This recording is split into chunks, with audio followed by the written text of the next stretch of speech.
pseudoarheolog Semir Osmanagić.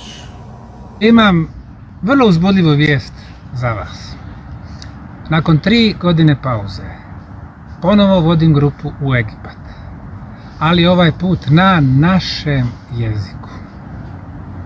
Dobar dio naših gledalaca me pitao da li ću voditi na našem zbog onih koji ne govore engleski. Tako da sam odlučio ove godine napraviti presedan.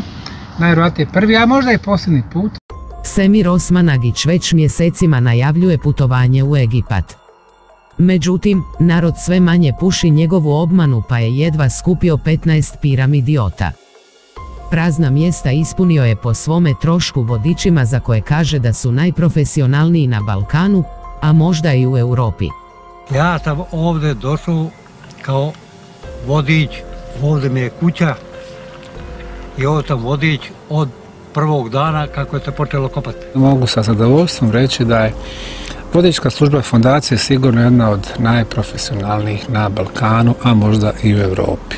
Mi smo hodajući USB stikovi i kada god želimo, u bilo kojem trenutku, na bilo kojem mjestu, samo se polako uštekamo u eksterni hard disk i downloadujemo informacije koje nas interesuju. Vodim grupu od 30 ljudi, od kojih je polovica saradnici, odnosno vodiči arheolozi fondacije.